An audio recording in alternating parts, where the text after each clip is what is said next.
Yeah, let me, I want to begin with just a few anecdotal comments more on the personal side. And, in the face of challenges such as we're experiencing now, we essentially have two ways we can respond, two paths that we can take. The first is fear, and certain fear is characterized by anxiety, concern, uncertainty, hesitancy, indecision, and ultimately inaction. The second, which I suspect most of the people in this session have determined to take, is faith. Faith is characterized by calm, conviction, confidence, enthusiasm, decisiveness, excitement, and in the end, positive action. This is an opportune time to lead, build your brand in the community, and work on your business to be ready when we come out of this bigger and better than we were before. So I applaud each of you for taking the time this afternoon to sharpen your sword a bit and to take some time and try to improve your business. As Lawrence said, I want to begin with telling you a little bit about myself. I've spent most of my 35 years in the plus years in the parts business serving independent shops like yours, as well as large scale enterprise customers. Most of that career was with the CarQuest organization. In late 2013, we were purchased by Advance Auto Parts, and I was fortunate to come over and run the commercial business for Advance and CarQuest for the first 4 years of the transition. It was a great experience going from a large privately held company to a large public entity, and I certainly learned a lot through that transition. In my career, I've also had the privilege of serving on the board of directors for ASE and on their executive committee for the better part of 6 years. Then a little over 10 years ago, I was fortunate to be nominated to the board of directors for the Automotive Maintenance and Repair Association. Ultimately led to me serving as chairman of the board until I left Advance at the end of 2017. I was then asked to join the AMRA staff as CEO effective January 1st, 2018. So I guess the summary of all that is I've been around for a while and had the good fortune to be around and see a lot of changes in the industry. And that's, why it's great to be with you this afternoon in this new venue. And certainly want to shout out to Auto Vitals and John and Uva and Lauren for setting this up and give me the opportunity to speak to you. As you know, I'm sure once you've been in this business for a while, it kind of gets in your blood. It's not easy to get out. I agreed to join the AMRA staff, quite frankly, because I want to try to give back to the industry that has supported me and my family throughout my career. But even more specifically, give back to service repair shops that I have the utmost respect for. The job you guys do every day to keep this country moving is nothing short of amazing. And if you think about it, automotive repair is one of the last areas of business that's still predominantly done by small business. So my hope is that I can help in some small way to continue to allow you to not only survive, but prosper in the future. And that's certainly the intent this afternoon. So I'm going to try to unpack a lot of material in the next 45 minutes or so. I want to try to stay on track and respect everyone's time. So I'm going to jump right in. As I said, despite the tribulation of the last month or so with the coronavirus discovery and introduction of the new term we've all become so familiar with, social distancing, the dramatic effect on business and the resulting stock market adjustment, it's really a great time to be in the automotive industry. There's a lot of positive trends going on in our business.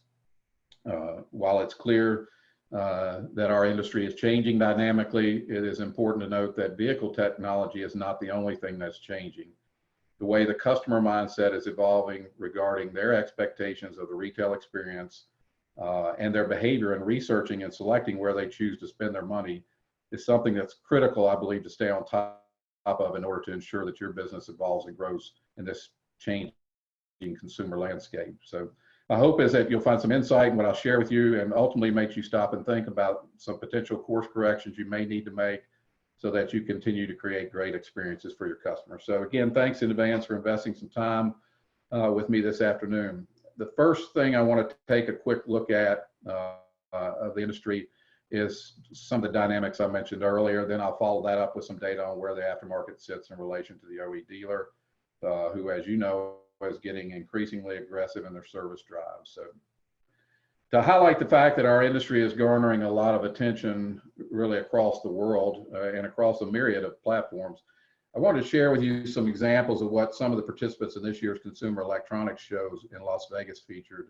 As you know, CES, which I think is the largest show of the year in Las Vegas, is where technology companies come from a broad spectrum of backgrounds come to share their latest innovations. And there's certainly a lot going on in that space as well, whether it be artificial intelligence, virtual reality, various connected technologies, and even the latest in vehicle technology. The first one I want to highlight is Sony. Now, what immediately comes to mind when you hear the word Sony? Electronics, for me, it's TVs, but for the millennials out there in the audience, it's probably PlayStation. So predictably, you would expect them to be highlighting their new ultra thin, ultra high definition flat screen TV with 1 trillion pixels, or maybe their latest VR appliance, but they didn't. Sony showed up with a car. That's right, a car. Now, I don't expect that Sony is ready to jump into the fray and compete with Ford, GM, and Toyota in the car manufacturing business anytime soon. But their CEO began his press conference at CES by stating the aim of the company this year is to get their products closer to people, specifically their customers, as well as to a broader audience that needs to be reintroduced to the brand. And guess what? They think the car is a pretty good place to start. So Sony's car design could bring a whole new meaning to the possibilities of in-car entertainment, which they highlighted on stage. First, an enormously impressive touchscreen interface to control the entertainment system, which they call S-Vision, and it's coupled with Sony's new 360-degree reality audio, which incorporates multiple speakers built into each seat for a full immersion in a surround soundscape. And of course, you can hear the impeccable sound system even more clearly thanks to the car's silent running electric motor. So that's how Sony was approaching. And then there was Toyota, one of the largest car manufacturers in the world. And of course, you would expect them to be featuring their latest Lexus or Toyota vehicles that are lavish with new technology. Well, again, I was wrong. Toyota actually showed up touting their new Toyota Smart City. They'll begin breaking ground on the new city located about 60 miles north of Tokyo later this year and into the first of 2021.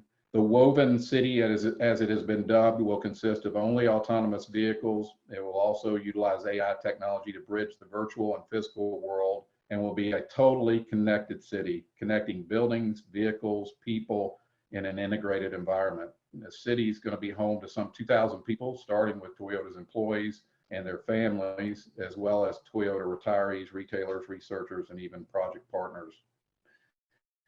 The homes are going to be built, and all the buildings for that matter, will be built constructed of wood and incorporate in-home robotics to assist with daily life. Things like restocking your fridge, taking out your trash, monitoring your health on a 24-hour basis. I don't know about you, but I guess visions of the Jetsons kind of started to pop into my head. And I know some of you, maybe Lauren, may be looking at me and say, what is he talking about, Jetsons? But you may have to ask your parents. But pretty incredible symbolism, I think, when you see an electronic manufacturer with a connected car. Incidentally, we know they're not the only ones challenging the tradition of car manufacturing. We know Google and Apple will certainly bring cars on the road as well. And then a traditional car manufacturer setting out to change the way we live through technology. So suffice it to say, we live in a dynamic and technologically driven world today. But the changing vehicle technology is not the only thing that we need to keep our eye on. There's also increased and more sophisticated competition, especially from new car dealers who are aggressively expanding their presence in the tire and service marketplace, and more trying to compete with the aftermarket by sourcing on models. This past year, for the first time ever, J.D. Power conducted an aftermarket service study. We were fortunate enough to have Chris Sutton, their Vice President of Automotive Retail, at our MAP General Member meeting in Las Vegas to unveil the results of that survey to the industry. I just want to hit some highlights quickly of his presentation to set the stage for my upcoming comments on motorist behavior. So it'll probably come as no surprise to anyone that as the vehicle ages, the preference for the aftermarket repair and maintenance experience increases exponentially. In fact, I can even find it interesting that motorists that own a 2019 vehicle are only choosing a return to the dealer 33% of the time for service and maintenance. That means 2/3 of them are not seeing any value being brought by the dealer in the repair process.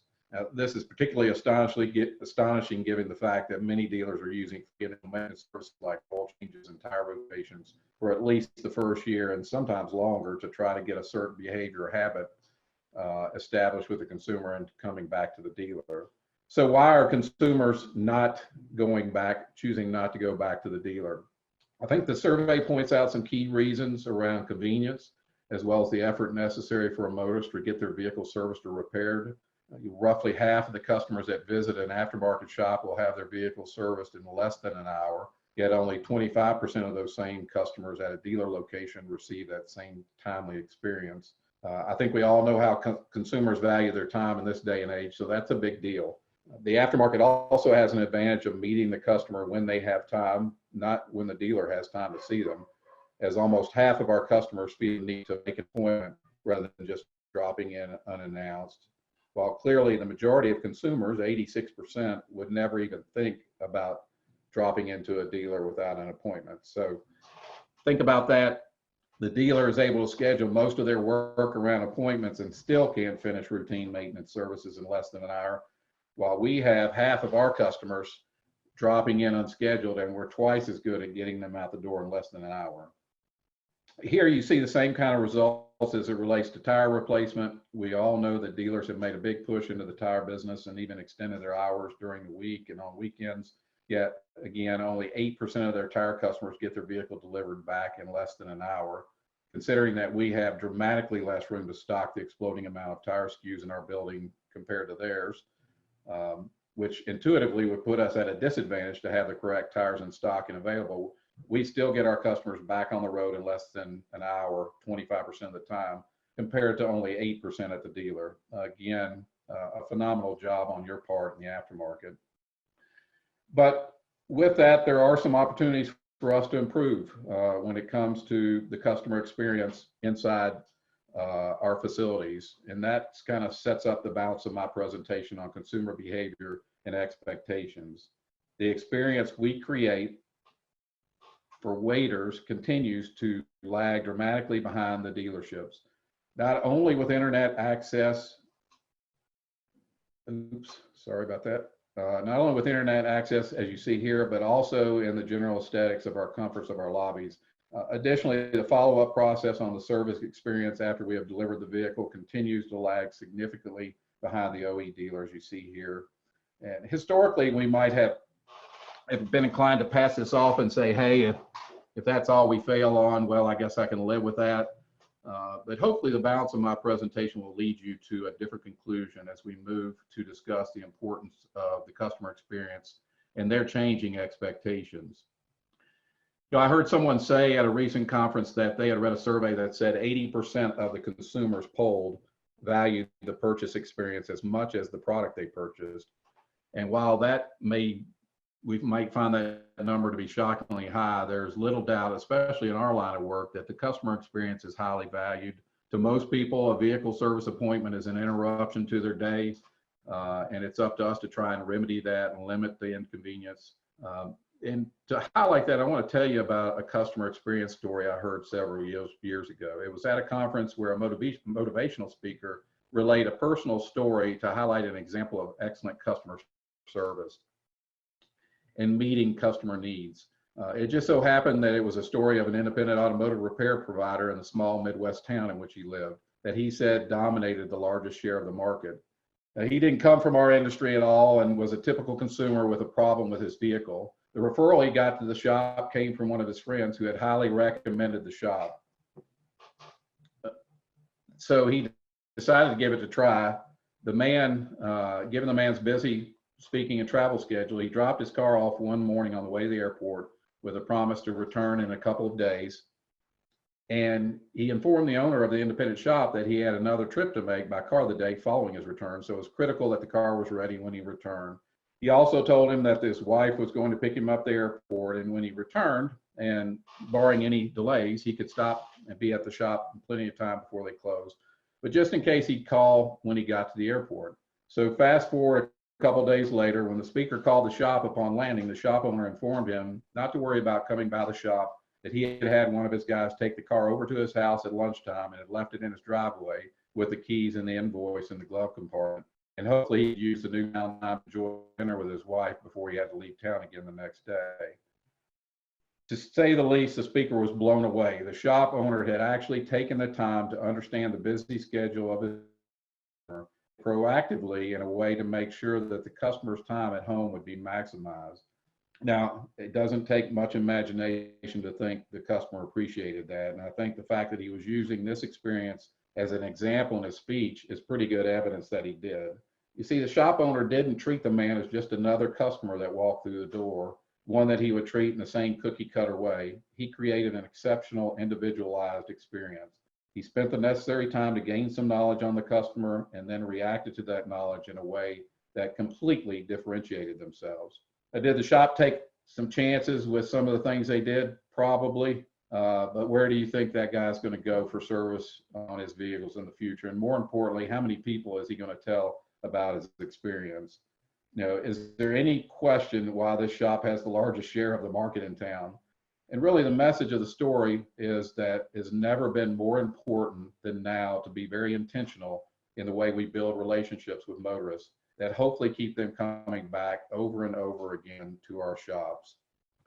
Here's some data from a Salesforce survey that was conducted during the first quarter of last year that backs up, I think, the importance of recognizing the customer needs.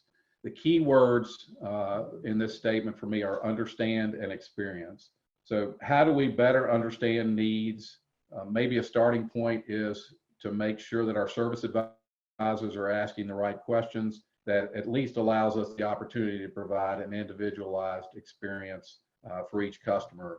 Are your service advisors trained to ask the right questions, the questions necessary to understand simple things like driving habits, communication preferences, and other consumer needs? Is it intentional or random? Are you capturing the information so that it's available for future reference to everyone in the shop? Now, I'm sure there's some skeptics out there that are sitting out there thinking that customers won't share personal information with me. They want to remain private. But the same survey says that's not true. In fact, the overwhelming majority of customers will readily share relevant information to improve the experience interaction with the service provider. So let me now move into the heart of my message, which, and if there was one key word to in my presentation to you this afternoon, it would be trust. It's not only a key message, that is how the dynamics of consumer behavior are changing today and the importance of trust in the relationship between the motorist and service provider. I think it could hold the key to your long-term success in this business. Establishing trust is particularly important in our industry. Why? Well, the vehicle your customer is driving is likely the second most valuable asset they own next to their homes. It's also the most complicated and advanced piece of technology that they own. Increasingly, there are electronic and computerized systems and components working in concert in today's vehicle that most customers simply can't or don't want to understand. So when it comes to maintenance and service on that asset, they will typically approach it with a degree of apprehension and caution, and that is a forming ground without a doubt for mistrust. Our job is to take the fear out of the experience and wire trust in. And again, if you take away anything from the message, my message here this afternoon, it's make sure that the underlying story of trust and how critical it is to operating a successful shop, both now and even more importantly in the future. So the question I have for you is, are you actively developing a culture of motorist trust in your business today? If not, the good news is it's not too late to start. The facts are that the bar for exceptional customer service is unfortunately set fairly low in our industry. So differentiating yourself based on trust can be a game-changing and really separate you from your competition, even the OE dealer. I believe that there is a direct relationship in business growth and profitability when you establish trust with your customers. Trust, simply put, must be the foundation of sustaining and growing your business. So let's spend a little bit of time on what we have left on what I call the trust shift that is going on today with consumers. We need to spend a fair amount of time delving into this concept of trust because it's a little conflicting as it exists today. As part of this establishing the conflicting message of trust, I wanted to highlight the results of 18 years of measuring global trust by the marketing agency Edelman. Every year, the Edelman agency interviews around 30,000 respondents from 25 countries about the extent to which they trust: companies, media, governments, non-governmental organizations, managers, and, in quotes, the system, if you will. And the trend has been downwards for years, but last year, Edelman's trust barometer showed an all-time low. The report speaks of trust in crisis, a total meltdown of global trust.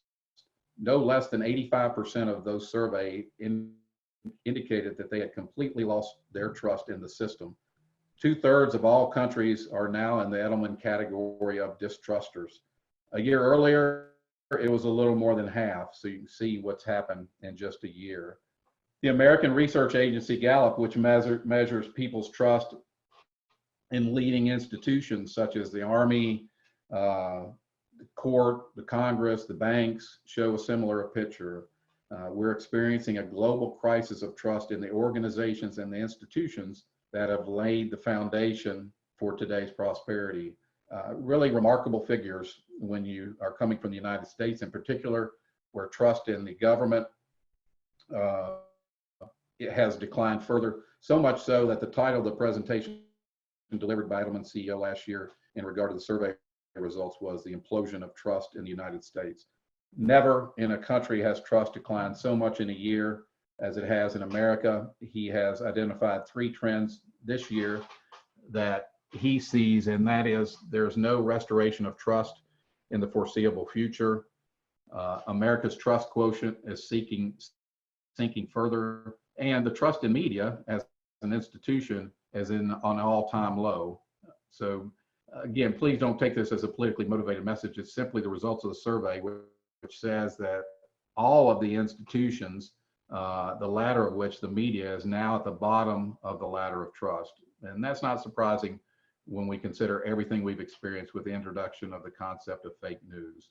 The Edelman study also shows that 7 out of 10 world citizens fear that fake news will be used as a weapon against society. So again, to make clarity around this topic, Edelman's research also asked what was meant by media. And so it was all encompassing, both the platforms and the publishers were included.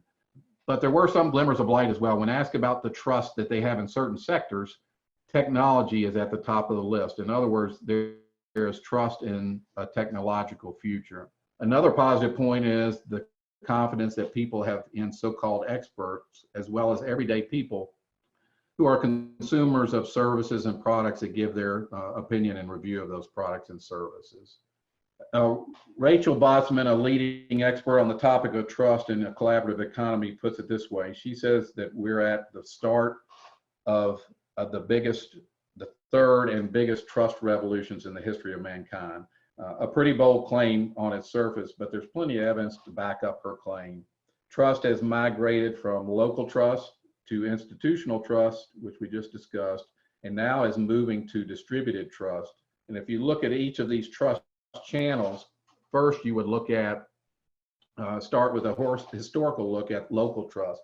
Local trust existed between 2 people and could only be built up through repeat one-on-one interactions over a period of time before a certain bond was formed between those individuals. That is why for centuries, real trust was really limited to close circles of family and friends. Then trust moved to the next phase, which is characterized as institutional trust, which was established in business primarily through marketing departments and their PR agencies surrounding branding products in a way that created a sense of quality and value to the consumer. Institutional trust also existed in entities that were held in high esteem, like governments, banks, churches, and courts. The fact is, as I just discussed, institutional trust is really collapsing. And the concept of distributed trust introduces the concept that trust and purchasing influence, for that matter, now lie more with people than with brands, marketing, messages, or institutions. It is experiential in that it's based in real life, day-to-day encounters between actual consumers and the retail suppliers of various products and services. Distributed trust is evidenced by the fact that many of us, if not most of all of us, are consumers of the various scoring and rating services that exist out there today. And the impact of this trust shift both good and bad, should not be underestimated. It's really helping to shape and transform in an instant how we feel about all sorts of businesses. It's creating reputation trails, which we will discuss a little bit in more depth in a bit, where one mistake can follow us potentially for the foreseeable future, if not the rest of our lives. And while some may view that as bad, there is a positive side.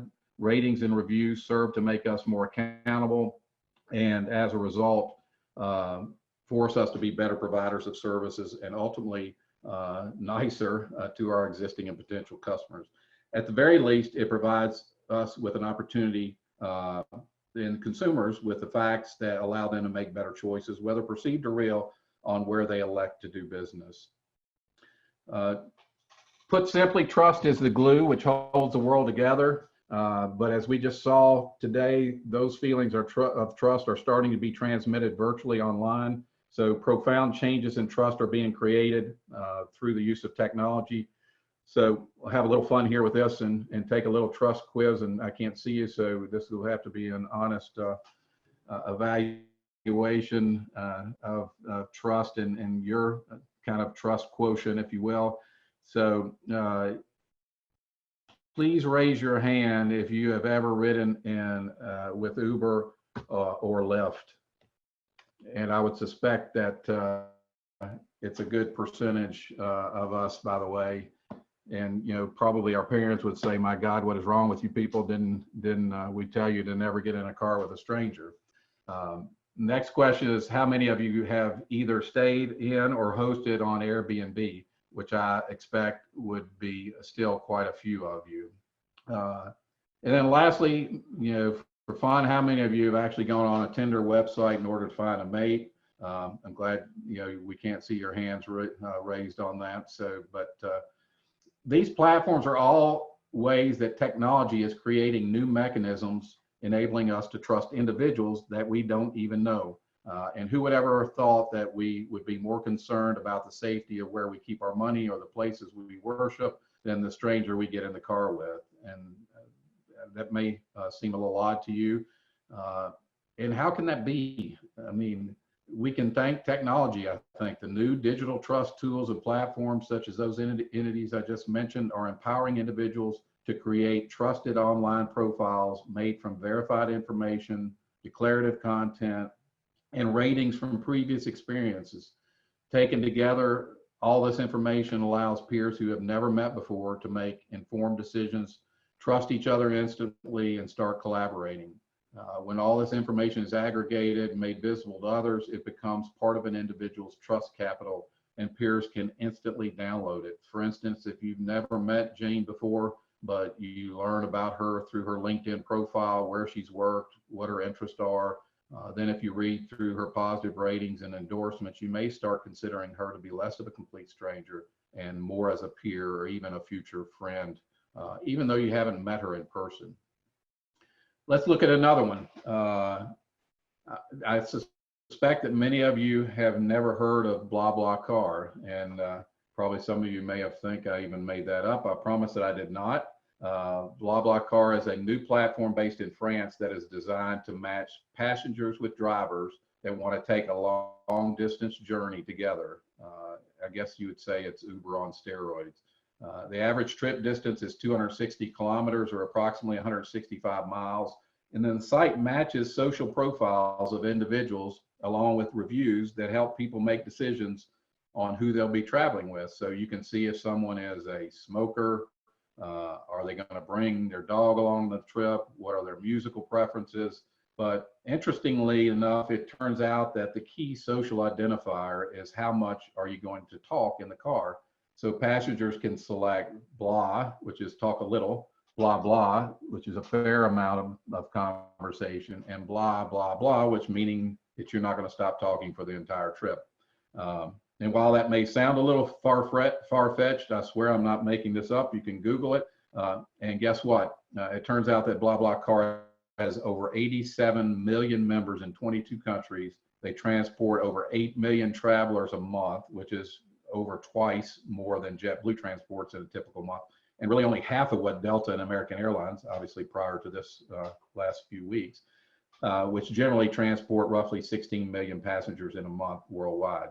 And I would guess maybe their business is going through the roof based on some of this, but going on. But it's a great example. BlaBlaCar is a great example of a technology platform that is enabling millions of people to take what, again, Rachel Bussman calls a trust leap. And I'll talk a little bit more about that in a minute. The technology is not only changing how we trust people, ideas, things, and companies, it's really accelerating it. I doubt that anybody here jumped on Amazon Echo this morning to get a consensus of how their outfit looked, but people across the world are using this platform to get social perspective and opinion on what they should wear today and how they look, as strange as that may seem to some of us.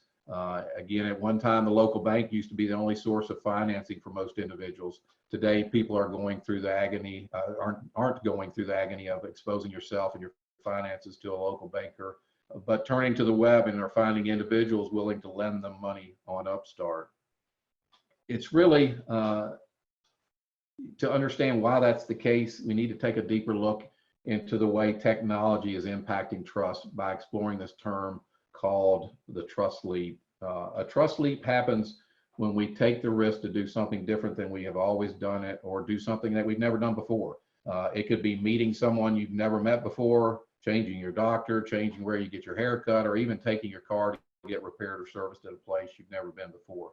So in order for you to go as a consumer from a place of certainty and then take a chance on someone or something that is unknown requires a force to pull you over the gap into a place of comfort.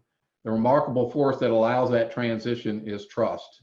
If you think about it, trust is fundamental to our everyday existence. We trust our cars to get our children to school in the morning and us to work. We trust that our family and friends will always have our backs. We trust that the pilot that flies us in business or on our vacation was capable of delivering us there safely. So at its core, trust can either enable and empower us, or it can debilitate and hold us back. There are probably some people that refuse to put their credit card information into a website. On the opposite side, there are those of us, and myself included, which do it without even thinking twice about it. It's a trust leap that we take by assuming that that site has done the necessary things to protect our information and to do us no harm. So in many ways, trust can be best defined as a risk assessment. Trust leaps are happening every day all around you. As a business owner, you have to be tuned in to your opportunities to be the trust bridge that helps both existing and prospective new customers feel good about doing business with you. You've all heard of the phrase moments of truth. What I want to challenge you to come to grips with this afternoon is a concept that you must become acutely aware of as a business owner in the age of distributed trust, and that is the moments of trust for your business. And to look at that, got a graphic here that was developed by the Stone Group in Raleigh, North Carolina, an agency we used, and one that specializes to a degree in the automotive repair sector. This was a journey map, customer journey map that we developed with them in conjunction with the work we were doing at the time with CarQuest to make sure we were looking at the service experience holistically and supporting your efforts along each segment of the journey. And whether you agree with the distinct points in the journey or not is not relevant. We should all be looking at where opportunities exist to introduce a trust bridge with your customers along whatever points you describe as the customer journeys through your shop. It begins with what I would call the zero moment of trust, which is when a consumer has recognized their vehicle needs maintenance or service and have begun the process of researching where they'll take it. I think we all recognize that increasingly this is done over the internet, whether by direct search for shops in their area, or maybe it's done through social discovery by looking at reviews on any number of sites that provide those services. I don't need to ask for a show of hands probably of how many of you have searched for something this week at some point or looked at reviews associated with either product or service you were looking at, and it's no different for your business. So, have you looked at your digital presence and your messaging to both existing and new customers? Does it incorporate a message of trust? Are you telling, even better, letting your existing customers tell your story of why you're different and trustworthy? But that's just the beginning. It carries through every step of this journey. So are your service advisors capable of telling your story to every new customer that calls or walks through the door? And are they spending the time necessary to position your business as one they can trust and depend on? Do you think your existing customers value the way your service advisors recognize and welcome them, as well as keep track of them, their maintenance and repair records? How about how you communicate the results of the vehicle inspection? Do you take the time to tell customers all the things that you discovered in the inspection that were operating appropriately? In addition to the things that needed immediate attention, do you bridge to future appointments by discussing things that you will continue to monitor for future attention? Is that an opportunity to introduce a trust bridge? Do you think the customer experience would be enhanced even more by introducing the information on a tablet with pictures and educating them not just on what, but also the why? And I think probably most of you recognize the value of Auto Vitals in doing that. Remember our survey that I addressed earlier. People trust technology and don't think it can lie. This is especially true if your customer is at work and aren't still available in the shop. They certainly will appreciate the way you interact with them, and increasingly they will do that. Do you think they care about the quality of the parts you put on? Is there an opportunity to build a trust bridge there? And as an old parts guy, hopefully you do. I guarantee you that they valued fix right first time. Do you have a documented process for vehicle delivery that makes the customer feel good about what you've done and provides them peace of mind, knowing that the job was done right and they can drive away with confidence? And do you have a customer follow-up process that not only checks on the quality of the customer's experience, but also schedules their next potential service appointment? And finally, none of us are perfect. Do you have a service recovery process in place for those times when you have to make something right or when you do get a bad review? Essentially, what I'm asking you to do is have a defined process internally that builds trust and creates fans of your business at every point of the customer's interaction with your shop. It's random customer. If you do so, random customers that may show up at your door will then you'll be able to convert into loyal followers, which hopefully ultimately will become evangelists for your business. Bottom line is you must effectively manage the moments of trust in your business with the consumer. Don't get me wrong. I know it's not easy. I know most of you are already spending 50 to 60 hours in your business. I've been in shops throughout my career. I would just encourage you that you have to step away. Certainly now is a good time potentially to work on your business and not just in it all the time. So again, a little challenge for you. How much of your time is allocated to working on the business versus just living the loop of your life every day and reacting as things get thrown at you in the business? I would propose to you that how we spend our days is how we spend our lives. And that daily activity defines whether you live a life of fulfillment and purpose or one of chaos. And as the CEO of your business, which you all are you allocating and dedicating the necessary time through the week to work on your business with your team and in the process of building trust bridges for your customer? I can assure you that the rewards of doing so will be great. Your quality of life will be enhanced and your business will be easier to run, hopefully at the end of the day. Now, I'm no social media expert. I'm sure Auto Vitals has plenty of them that you can turn to. There's a lot of them out there that can help guide you. But I do know that it can be a pretty daunting task managing the social aspects of your business by yourself. I'm sure that everyone listening to me has a good local brand that has taken you years to develop. But you have to more than likely work diligently to drive the total reputation of your business in the community, because collectively your reputation is simply a representation of the individual interactions that the customer experiences with your people and also with your company online. So every employee in your building helps define those experiences and makes up what others think and feel about your business, whether it's true or not. So I would also suspect that the reputation you've built has been primarily done and established in those face-to-face transactions with your customer. Again, while that's critical, you also have to claim ownership of your reputation and how people view your business virtually. So again, I would encourage you to engage in the social media side of the business and make sure you're spending the necessary time to really build trust in that messaging as well. So what is the honest answer to the question? How do you stack up online? Do the efforts of your team in building trust in your business in the face-to-face basis translate to your reputation online? Only you can answer that, but it's pretty astonishing that 92% of people will trust a recommendation from someone they don't even know. So if you're not using reputation management, you probably should consider that. Again, your reputation, again, built on trust, either is or will become the most valuable asset to your business in this age of distributed trust.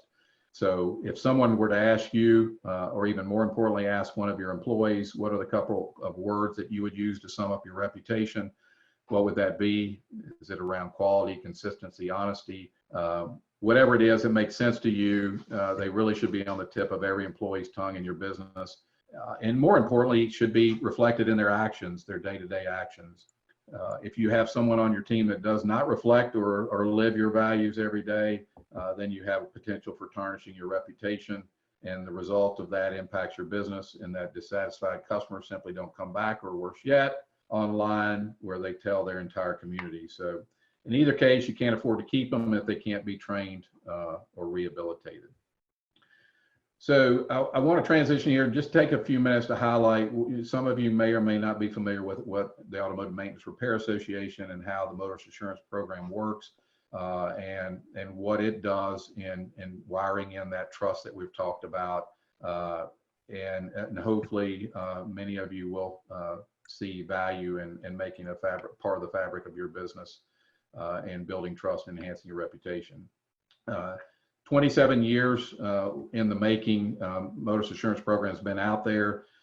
If you think about it, we're positioning MAP as what I call, analogy as the good housekeeping seal of approval for shops.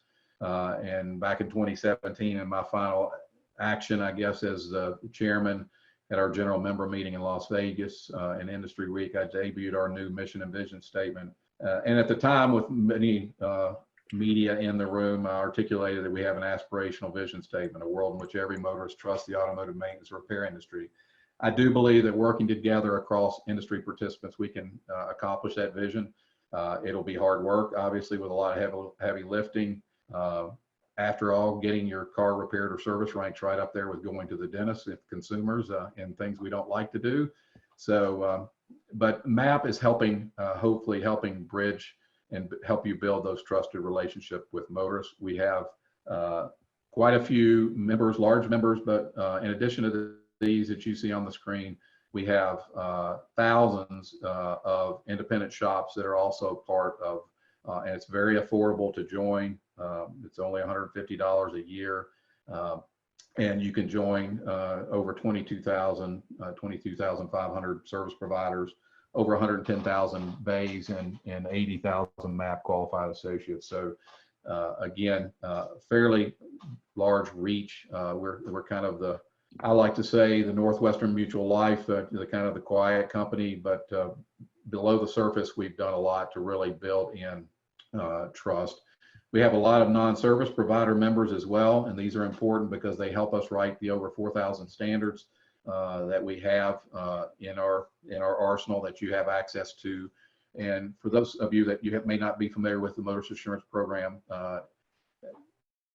we provide the uniform inspection and communication standards, over 4,000 of which based on components and systems that are inspected. It provides a consistent way for your techs to perform those inspections, and then a consistent way for your service advisors to communicate the results of those inspections. You'll see in our material, we say never say need. It's about communicating that the vehicle component or system is either okay and performing as designed, or either requires, or we suggest. And you can see here on this slide, hopefully, the 3 reason codes around requiring repair. The part is no longer there, it's missing, it's no longer there, it doesn't meet design specifications, or no longer performs its intended purpose. And then you see the suggested reason codes as well. there. And we don't have mileage. It's all condition based. We have very few mileage standards, with the exception of we never go against the OE manufacturers' maintenance intervals that we look at. We have spent a lot of time this year and into last year updating our digital assets. So one of the values that we have in building that trust is we have over 25 to 30,000 unique visitors that are coming to our MAP website every month that are looking for MAP qualified shop. So getting you on that list is a big deal. We've now spent a lot of time on our content and creating vehicle education, and I think that's the success of that has been reflected in our average user time, who's used to spend on the old site 40 seconds to where they're now spending over three minutes. And the next phase for us, and if I went back to that non-service provider member site, Auto Vitals has been a strong supporter, John and Uva, for years. And the next horizon for us, if you will, is to get these UICS uniform inspection and communication standards wired into the DVI platforms like Auto Vitals, put them really at the hands of the tablets your service advisors and technicians are choosing to use. So it's really at its core about delivering peace of mind and trust to motorists through standards, giving them reason to come back to your business over again, and really helping them make the trust leap in your business. So again, enough of the commercial. We think this is a big part of starting down the road to do that. So let me close in my final call to action for you, and that is to do an expansive and honest review of what elements of your business contribute to your existing trust stack, if you will, and more importantly, what is missing that you need to act on and implement. I believe that success is an intentional act. There's also what I call a success cycle. The cycle begins with believing in the idea that you've got to change for the better. And once you believe there's an opportunity to improve, then you've clearly established that you have the potential to change your course as the captain of your ship. And then once you've acknowledged the potential, that should drive you to create a set of discrete actions that allow you and your team to bridge the trust gap in your business. You'll then establish your roadmap for change. If you're just starting on your trust journey, these actions will really serve as a roadmap for establishing a culture in your business based on trust. And at that point, you're ready to start to measure the outcomes of the ultimately, hopefully, in the performance of your business in both revenue and profit. The trust shift is going to happen. I'm just telling you, it just is. It's happening now. The question is now, do you want to be disrupted, or do you want to be a disruptor? Do you want to actively compete on the field or sit on the sidelines and watch the game go by? You know, in my earlier example, Uber, Lyft exists today because taxi companies simply failed to hold up to their promise to the customer. And it will likely never go back. 4 million people per day ride in Uber in the US, 11 million in China, 127 Uber rides per second. Why? Because they successfully bridged the trust gap. You know your Uber Lyft driver better than the cab driver, and you trust them more. The trust is enabled even further through technology because you see their picture, you know what they're driving, you've seen their reviews, and you know what to expect. There's no mystery. So don't be one of those people that sit back and blame technology. Technology is just a conduit or enabler. I would propose to you the real threat isn't technology at all, but it is the behavioral trust shift that's created in today's consumer. So if you don't embrace that concept, then that consumers want a more transparent, inclusive, and accountable experience, then I believe it'll be difficult, if not impossible, to sustain your business. So if you take anything away from our 45 minutes or so, I'm at the end of my time, a little more. Certainly, hopefully you've developed a healthy respect for the shift in consumer behavior and their changing expectations.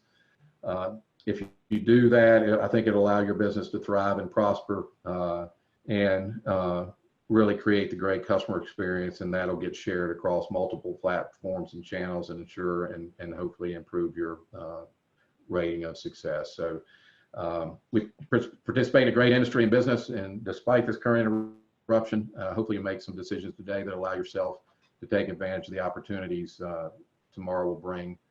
With that, I will sign off, and I will thank you for your time and wish you the best through this period, and certainly we would love to tell you more about AMRA down the road if you would like to. So thanks again. Thanks, Lauren. Appreciate it. And John and Uva. And again, best wishes to everyone out there.